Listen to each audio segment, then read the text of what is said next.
Welcome to Sound Leadership with DJ, the podcast that explores all things leadership. If you're interested in learning from the best and the brightest minds in the world of leadership, you've come to the right place. Today's guest, Danielle Jackson. She's the CEO of Prime Mail Support. She's led her business to success for 3 years. Danielle has a wealth of experience in leadership, entrepreneurship, and beating the odds. Join us as we dive into Danielle's journey and explore what it takes to be a successful leader in today's world. From her early days to now as a successful leader and business owner, we'll learn about the challenges and lessons she has learned along the way. We'll also ask Danielle to give us tips for inspiring entrepreneurs and leaders. So whether you're an experienced leader looking to sharpen your skills or just starting out your leadership journey, this episode will have something for you. So buckle up and get ready to be inspired, motivated, and empowered to be your best self. Let's dive into the world of leadership together. Welcome, Danielle Jackson, to Sound Leadership. How you doing, Danielle? I'm good today. How are you? Hey, I am okay. Thank you for taking time out of your day to meet with me. I know I did an introduction, but tell us, who is Danielle? I am a hard-working, willing to try anything type person, I guess. I'm a daughter, a sister, a mother, a medical worker, a business owner, right? Wow. A little bit of So everything. all these titles, and you mentioned, right, you're a medical worker. So a little background. I worked with Danielle back when we were kids. One of our first jobs in the healthcare field, and look at us now, right? So Yeah. you talk about your early success and your early trials and your early tribulations. What does that mean? Where did you start, and where are you now? Um, I guess you could say started as a youth that had to kind of like grow up early, so to speak. I was in that generation where you kind of had to figure things out. Nobody held your hand. So I could say I started off at the age of I was a teenager when I moved out, 14, got rented rooms and worked a job. My first job, I worked at a cleaners and I was a police cadet. I always had two jobs my whole life. um, and I just grew from there, right? Learned what I didn't like and did like in a boss. And I just grew from there. I always had a goal, and the goal was never what it looked like for everybody else. I just wanted to be successful. And to me, success was always working hard and having my own. And so that always looked like education. And I knew that I always wanted to be my own boss, whatever that looked like. And I knew I could out hustle anybody. So that looked like, just working hard from beginning to still to this day. I believe in a good work ethic. I believe that, Yes. you should never want for basic necessities because, at some point you get to an age where you can't blame nobody else. So no matter about my trials and tribulations as a child, Wow. once you get 18, I couldn't That's be in my powerful. 30s still saying my parents, right? That's powerful. That is honestly a bold statement, because I think people tend to blame their current failures on their previous failures or their previous past, right? And what you stated is you didn't let your childhood trauma dictate who you're gonna be today. So No. as a leader today, right, an executive, an owner, a CEO, what does leadership mean to you? Leadership is when you willing to put in the work first. And I always call myself the guinea pig. I'm always willing to put in the work first. Leadership means you get on the ground with everybody you're working with. You're never sitting up somewhere pointing fingers saying what to do. I've always found that challenging. So leadership is always taking the lead, literally, and meaning that you have to be in the field with the people. You have to be doing the work with them.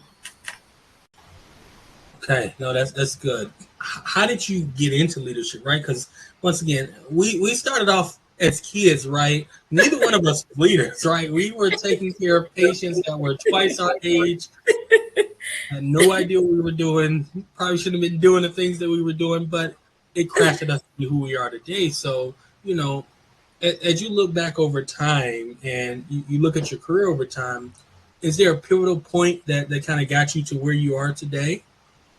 I think, honestly, I'm going to say this, and I speak for both of us. When we work together, I'm going to be real honest. although then we didn't know what we were doing, I think that we were leaders at a young age by nature, right? Or by circumstance. Like circumstance made us be a leader because just think about it. I have a funny story I'm going to share, a small little piece. Oh, God. Me and Demetrius went to an interview to get a new job we was working at a job together. And when we got in that interview and this man offered us I'm not going to say the amount, I'm not going to say the company, but he offered us an amount that was like a smack in the face. And Demetrius said, we're no, thank you. We have to go. He said we. So for one, that was a leadership thing. And that taught me real quick, like, oh, the standards of this friendship and in life, I got to be real clear to state what I will and won't take. So I think that was a part of being a leader. Yes. Also, we worked in an environment where we were probably like the youngest on the crew. Yes. So we made moves that the older people would look at us like, what are you doing? How could you say no? They telling us what. So I think back then we were leaders. We just didn't know how to do it we did it in a way that had no filter. And I think the older I got, I started learning how to put a little filter on it. Still not that major, right? But a little filter on it and learn how to be able to navigate and say it a little better or just do things a little better. But I think we were always leaders. But I think the most pivotal moment for me was when I got my degree and became a respiratory therapist and was working in the hospitals. Yes. I got smacked in the face when I realized what I was doing was no longer what I thought I was doing. So my goal in the medical field was always to make a difference. And when I got in that setting, I thought, oh, yeah, I really made it now. I'm going to be able to make a difference. And you get there and it's the same pushback. It's the same room. So that's when I learned, oh, okay, I have to take this in my own hands and become my own boss and figure out what that may look like on my own level. So that's when I became that different type of leader. Wow. So what I hear you saying is you worked hard to get to where you thought you wanted to be, right? You worked hard to go to school, get that degree. And once you got the degree and got the job, you realized it wasn't what you wanted. So was it scary pivoting from what you knew to the what you didn't know, right? Because I'm sure that was a change. You kind of stepped out on faith. And we talk about leadership, right? You made that leadership decision to leave bedside care and step out on faith. So talk to us about that feeling and that emotion that went into making that decision. So making that decision, I had made it maybe in my head 5 years prior, about 3-4 years prior. I had been working on a plan, writing some stuff down, and I'm a journaler. So I like to write stuff down, and then I'm one of the big people. I go back and check it, see where I'm at in a year or two. So at the time, all of my stuff came out of COVID, meaning I had to quit working at the hospital because of COVID. I was stuck at home for those 2 years because didn't want to go back. And in the midst of that, it became that grind that grind came back like, oh, you got to do something. And so I wasn't scared. I was like that was the most fearless I was in life. I wasn't scared at all. I was just like, I'm going for it. And so I took all my savings and I took what I had here, what I wrote down, prayer, for sure. I'm spiritual. So I took it like, okay, God, I'm real clear about that part of my life. That's what navigated me into saying, okay, I'm going to try it. And I always look at stuff like, if you try it, whatever people say failure is, to me, never been failure. If I try it and it don't work, do it again. If somebody tell me no, I always say, see you later. I don't look at it as a, end all be all. So it wasn't scary starting it. Where it got scary was when you start realizing you financing yourself or it's all on you. And it can get kind of scary, but I think from, dealing with certain things in your childhood, you kind of like, I ain't scared of that. A little lighting task can get cut off, we rolling. Listen, this lady from Detroit. She plays no games. She holds no punches, and I love it. And really, that's what really, gravitated us together, right? Both growing up young in Detroit at the same exact time, going through the same exact thing. So you talk about the lights being cut off or some of the other struggles that you had growing up, and it has shaped you today as a leader, and it helped you make the decisions and not be fearful, because a lot of people have a fear of failure. And what you said is you don't fear failing. Because failure is not doing anything at all, right? Failure is sitting at home, not doing nothing at all. Failure is accepting a pay that don't cover your bills. To me, that's failure. If you offer me $15, $20 an hour, and I know for a fact that I'm living check to check, that's failure. But to get up and go bet on yourself, then you can't fail. Even if it doesn't work out, you got to pivot or navigate. I don't look at it as failure. I look at it as a true lesson. We got to figure it out. It can't be failure. Well, you're so powerful. Your words are so powerful. As a leader, and I hear you don't consider it failure, but is there a time that you made a leadership decision that you thought was the best move, whether it's for your employees, whether it's for one of your businesses, and it didn't pan out, the way that you thought it was going to be? Have I ever made a decision? Maybe Okay, you start a new I service can line say or that business. there is a business that I own that I didn't do anything traditional like I know to do in business financially, meaning that I have a couple of businesses that I stick to a strict financial rule. And I know that that's we going in. Okay, if the budget, if it's not there, you can't make it there. Well, there's a company that I have that I am very passionate about. I don't care what nobody say, and I'll take a chance on it. And so if the money isn't there, I go get it out of my personal and I put it over, and I don't care. Like I'm not thinking Wow. about it. And it's not, and to some people it might be like that's wasteful, right? But to me, I have such a passion behind it that I'm like, I'm running with this all the way. Like Wow. it has to pan out. So yes, that is a decision that I made that I think in business is something that's not smart for the average person to do. Like if they only had one business, I wouldn't do it. But the fact that I just got a passion about it, and I know that I'm not gonna take away and not eat on a regular eat, but I will call that, that's where you make certain sacrifices. But I am just not that type of person that kind of look at anything like a bad decision, because I tell you this, nobody can ever give you the whole template to your business. Yes. So once you get in it and you do make some decisions that don't make sense, I don't think that there's something to harp on to say that they're bad. They're just lessons that you get to learn from, and you utilize that to either teach the next person. But even if you teach it to the next person, that don't mean they're going to take that piece of it and use it. That might not be their story. They might make that same decision and it would be better. So I've always been like that in life, though. Everything I'm total opposite from. I'm all the way against the grain. So I can honestly say that I'm not perfect, and there are some things that's like, oh well. But like I said, those are to me are like no's. When people say no, I just say see you later. I'm gonna see you later. That's what I'm gonna bank on. And that, once again, another powerful statement from you. I'm gonna see you later. I'm not gonna take no as the final answer. I can't take no as a final answer. And what you said earlier in the podcast, right, is failure is not doing anything. If you are accepting something that doesn't work for you, that's failure. You can never fail if you go out and try to make it for yourself. That's right. You can always learn and grow from it. And as you've learned and grown over the years, you've launched several businesses, right? How, as a leader, do you make a decision to start a new business or maybe expand the business? How do you come up with that decision? So I made a rule when I first opened up my first business. I said, if this works, every 6 months to a year, I'm going to open up a new LLC. And here's why. Because I learned that in the world, when you step on the side of the world of business, what you realize is that what banks want to know is how long you've been in business, right? They want to know how many years have that LLC started. And my first company was a real estate investment company. I called 20 women that I knew and told them, hey, whatever extra money you got a month, deposit it in this account. I'm going to buy a house and I'm going to do some stuff with it, and I'm going to get you your money back in. I'm going to pay you this amount on the dollar. 10 women showed up with their money, 7 women money. I took the other 3. I said, no, thank you, because I didn't, feel comfortable. I took the money. I bought a house. I did what I was supposed to do. I gave them their money back. And it worked, right? So I said, okay, as long as I know how to talk to people and I know how to make this thing work, I know my mind. I am a person like this. So I know that whatever I think, start the LLC, and then I develop it as I go along. And I always had an idea that every LLC I opened up was going to connect to each other. So I give a tip. My next LLC was be a notary of a notary public. Once I did that, I found what business need notary publics every day. Then I opened up Prime Mail Support.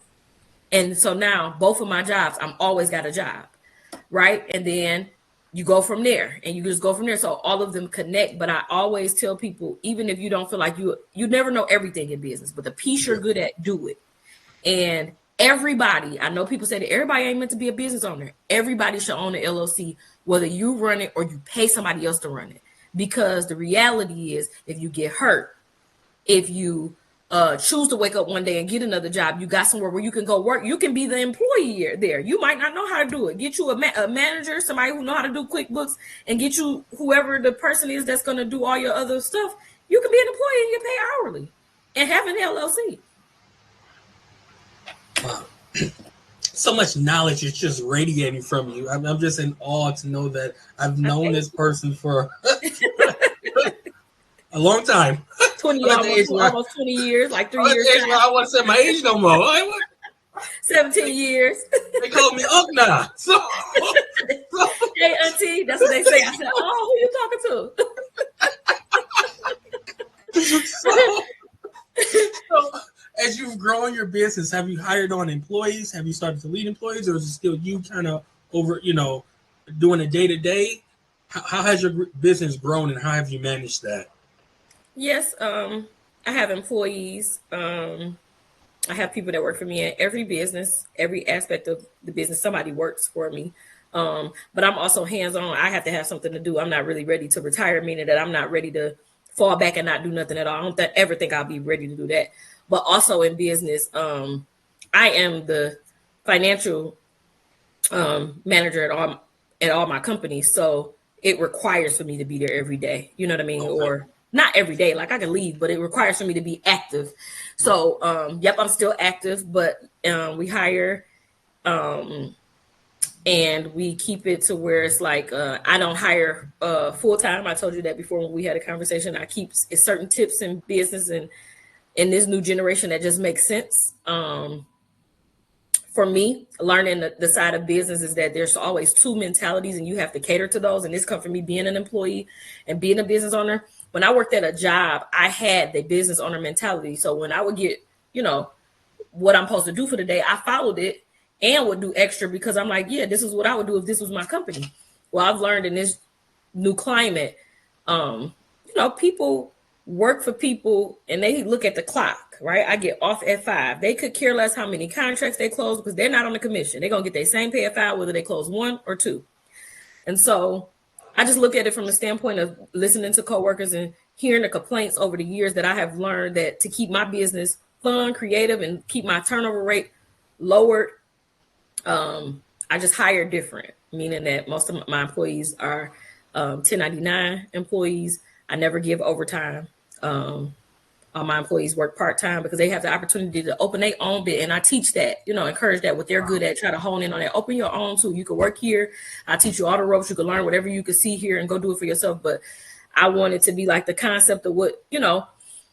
I don't want nobody to work here for forever. I don't want this to be your, stop. I don't want people to feel, you ever work for somebody and you feel like, oh, I can't see my family or I got to beg for a vacation. Or you look up and be like, I worked for you for all these years and I got hurt and you don't care about me. No, you got 4 days off a week. You work 3 days. You can figure out what you want to do. You can go work at another one of my companies for the other 3 days if you want to, but not this one. Okay, not over here. Wow, it is. So it's interesting, right? Talk to us a little bit more about your process, right? Because like you said, you empower your staff. And you and I both have worked for organizations, not saying what organizations, but we've worked for organizations where leaders are not empowering their staff to be their best. You're empowering your staff to either open another business, spend time with family. How do you manage as a leader, right? Because you want to grow your employees, but you have a different perspective on how you grow your employees. Like you say, you don't offer overtime. So how do you manage that? And I guess talk to me about it because for some people that's not what they're used to. They're not used to a leader saying, go do your own thing. Go spend time with your family. Like you said, you work 3 days here, you do what you want, but I'm going to give you the skills and the tools you need to become successful. So you're not here 50 years from now, right? This is your pass through time, and I want to see you grow and succeed and be an entrepreneur yourself. So talk to us about that selection, that process, and those type of conversations you have with your staff. So it's not hard. It's real simple. It just works like this for me. So let's just say, for example, I use me and you, for example. I have a company, right? I'm very good at what I do with numbers and finances. I'm good at that. That's my lane. I have somebody that I work with that's very good at operations. We both work full time, right? However, I need somebody for social media. I'm hiring somebody that owns a social media business, right? They could become my employee, but it's contractor, but they own their own business. And that's what I'm saying. They passion is different. they are willing to do this social media thing. I become their client now versus they're my employee. But technically, they do work for me. But that even exchange of a relationship, you have just a better quality. And like I said, I never like to take somebody's integrity or dignity away. And I don't like the concept I'm the boss, right? I like that kind of even exchange. And I have just learned that when you hire people like that, it's a better exchange. I have a child that works for me, my own child, old enough to work, right? He works for me in a couple of my businesses and as an investor in one of my businesses. And he told me one day, okay, if you have this product and I, as an employee, I can get an employee discount. I said, yeah, you're an employee and you had gave me a percentage in it. So you really can get it for the base rate that I pay for it for. He said, well, when I get paid, I want to buy this and then I'm going to sell it and I want to have my own company. And he can do that. He go to school, right? So he want to sell these products to his students. And he like, can I do it? He not doing nothing wrong. He's getting it at this base rate. He can take it and do it. It don't got my name on it. He's not taking my brand. He's not doing it. It's not one of those type of businesses. So it's like, I'm not doing anything to set somebody up. Nobody can ever be my competition is how I look at it. You can't compete with me just like I can't compete with you. And it's simply because my thought process work different. It's only one Danielle in the world. There's no another one. God, I don't come here with no twin at all. Right? So there's no another one. So I always look at that like, if you need help with something and I'm teaching you something, I'm not in my back of my mind, well, if I show you all of this, you're going to do it. Because you can't compete with me just like I can't compete with you.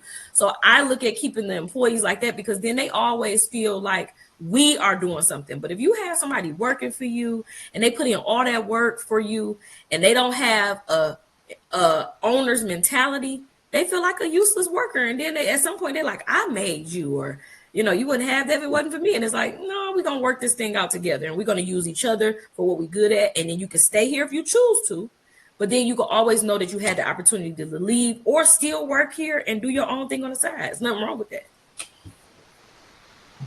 Jenny, your thought process is like no other, right? Like it's different. It's just different, and it's refreshing to hear. Like you said, you are empowering your staff, and I caught something. You said you got your son working for you. Wow! So you're teaching him young about entrepreneurship. You're teaching him young about leadership. That has to be an amazing experience, and I'm sure at this age he doesn't understand the value of what you're instilling into him, but when he gets our age, right, when he gets older, he will look back and say, wow, that was great. Because I remember, right, I worked for my dad as a young child. My dad owns real estate. I got to see him, flip houses, flip apartments, do all this great work. And some of those leadership practices and some of those business practices are in me to this day. That's why when we went to that interview and they offered us that small amount of money, I can't work for that little bit of money. That's just... I spent more money in gas coming to this interview. That was your exact words. That's so funny. Oh my goodness, I remember it. When you said that, I fell out. Oh my goodness. Yes. But it got us to where we are today, right? And as we mentioned, we worked together, but we used to really sit down and map out our journey of how many classes we were going to take, when we were going to take it, with teacher, with program, with school, and we followed our dreams. We set, as I call it, SMART goals, right? We set realistic goals and we achieved them. And so with that being said, any advice to maybe up and coming entrepreneurs or entrepreneurs who want to get into business or they want to expand their business, they don't know where to go, where to start, from a person who's done it multiple times, what advice could you give to that person? Number one, I would say if you didn't say something that was just the best piece that I could have ever did in life, and that was us sitting down and writing out those goals together. It became literally an accountability partner without using the words of an accountability partner. Yeah. Because it was motivation to say, I can do it, you can do it. And then we watch each other do it. And every time it was like, oh, you did that? That's good. Okay, I can do it too. Then you did that? Yeah, that's good. Yeah, we can do it. Yes. And when you do that, I think it builds things like you have now, a friendship for forever. I don't have to talk to you every day, all day long, but I know that I'm going to see you in some rooms. I know that when you're in rooms, I get to go in those rooms too unconsciously, right? When I'm in the room, I'm thinking about you unconsciously, like, who can I plug? You know what I mean? Like, and so it built an accountability partner and help you set realistic goals that you could target and you can do them at a timely fashion. People, for whatever reason, think that you have to be an age, you have to be this amount of money, you have to do it this way, you have to go in this order. You have to just start doing it and plucking it off a list. And as much as you can get a mentor, if that makes sense for you, as much as you can also just don't be scared to go for it. One other tidbit that I would say that I wish I would have well, I actually did live my life like this, but if it's encouraging, I would say trades, right? That's kind of like how we started, if it makes sense. Like, started off as a CNA and then worked up to this. Like, so it gives you the opportunity to get in rooms to see if this is truly what you want to do versus wasting your time. I see a lot of people that I know I went to school with in high school. They went straight to college, did what the major was that we did in school. And then by the time now here we are in our 30s, they are on to career number 3 because they never had a passion in it. I can be real clear. I know I love the medical field. Still to this day, I carry my license. You know what I'm saying? I just figure out new ways to go back. But so knowing what you want to do at 19 is not always there. It's not always realistic. We just knew what we wanted to do because we practiced it at 18, right? And we had a chance to get into it. But if you don't know what you want to go to school for, I say get a trade, because at the end of the day, trades is always going to be needed and you can always fall back on it. Then develop and try to come up with a small way to get into your field and do it. And then to become an entrepreneur is so cheap. You get you an LLC, it costs you $50 and get an EIN number, and you just start from there. And you could be an entrepreneur selling a bag of chips and a pop together, okay? That can be your first little hustle to figure out what that look like. How do you keep up with what you need to make? You know what I mean? Like, you can start from here. That was my first hustle in school. I sold a bag of candy. I used to go to GFS and get the big bags of candy, fill them up in a little sandwich bag, and sell them for $1. Okay, like, listen. One of my first hustles that I remember as a kid is I would go to the dollar store and buy the little laser pointers, and they were $5. And then I'd go to school and sell them for $15. Look and at then that. tell them, oh, I'm not done. And then tell people I didn't make any money on the product. So when they paid me the 20, I said, hey, man, let me just get the 5. Oh, let wait me a just minute. get the 5. You was So brought in from the fifth flow hustling, okay? I really profited $15. I really profited $15 off of this $5 laser pointer, right? And that hustle went on all throughout. So I understand, right? And you know, why we call it a hustle is it's a Detroit thing, or it's a mindset thing, but it's really entrepreneurial, right? That's right. That's really what it was. It was the start of entrepreneur. us owning our own and thinking about how we can go out and make money with our own hands. You know, we took something and then repackaged it, rebranded, and said, okay, now buy it. And it works. People will do it because it's called convenience. That's right. That's what business is. It's about making a service convenient. That's something. And I'm proud of you. I am proud to say I know you. I am proud to say I've worked with you. You know, we've had fun over the years. I've watched you grow. I've watched you succeed. We both got kids now, which is crazy to even think about. That's right. Ooh, really crazy. We started off as kids, but as we get ready to draw this to an end, is there any last words you want to give to the viewers, whether it's on leadership, entrepreneurship, any last words from Danielle Jackson? I just want to say, always be humble, right? As much as you say, you know, I know I didn't do this alone. I know I had to do it with, like you said, faith earlier, for sure. And just always remember to be humble. Don't do things to ruffle. You know how some people say, people hold me, talk about me. Don't do it for those reasons. Do it because it's a passion. Learn how to be humble and be willing to learn. Go in any room you can and be quiet. That's the one thing that I have learned over the years. I talk a lot, but I have learned how to just be quiet a little bit more. You don't have to always say what you know. You can go in a room and learn some things, and then just ask a lot of questions. Versus you talking so much. Asking questions can get you in rooms more than what you say, because the reality is nobody cares about what you know, right? Especially if it makes them feel uncomfortable. I've had so many experiences in life at my young age. It looks like I'm lying, right? I can range from an experience of knowing how to use herbs to the experience of I got real severe back pain and a messed up knee, and people like, no, you know, so learning how to be quiet and just, absorbing as much as you can. Yeah. And remembering that even if you don't feel like you're smart enough or you don't got the time to be a business owner, you do not have the time for somebody else to pay you for your time and tell you what it's worth. Because I tell you what, If I had a job right now today and I still worked my 12-hour shifts at the hospital, I would still own a company. I would work 12 hours at the hospital and I would rent a truck and I would put 2 people in it with a license and I would call them movers. And I would hire them to go move something for $150 an hour and I would give them both $50 and I would take 50. Now I was at work working 12 hours and I just made $50, right? So I'm saying that to say that even if you want to keep your job because you're too scared, you can still own an LLC and you can still put people in position to do things and then build up your money enough to be able to see it to say, oh, I can do this. And so I would encourage people to keep your job and do that first and try to find little things that you can do. And always just reach out to people to try to get some mentors. Danielle, we're going to do a webinar. Down with it. Because you have so much knowledge. You've brought a different perspective to Sound Leadership with DJ, and I know the guests and the viewers will appreciate it. I think that what you just said was amazing. Go get a truck, hire 2 people, charge $150. You pay them $100, you keep $50. You've made money, you still got your job, and you move it. People don't think like that. And if I didn't hear nothing else from you, it was, don't be afraid. What else you got to lose? That's Go right. out, make a difference, and work for yourself. No matter how you do it, work for yourself. And I love the fact that what you stated, but you didn't state, was you created residual income because they were doing the work. I never did anything. You ain't do nothing but connect the people from right to left. Man.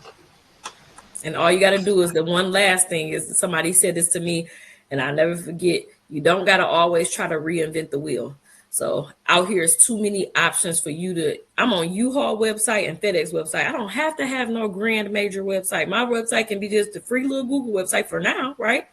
Because you're on a worldwide national website. But if you learn how to go ahead with something that's already out there, already got marketing, you can resell products, whatever the case may be. You don't always have to reinvent the wheel. Everything don't have to be this major idea to survive. Well, Danielle, I thank you for coming on Sound Leadership. And I thank the viewers for joining us here on Sound Leadership with DJ. We hope that you gain valuable insights and inspiration from our conversation with Danielle, an astounding leader, an entrepreneur, all things, right? Her businesses connect, right? It's amazing.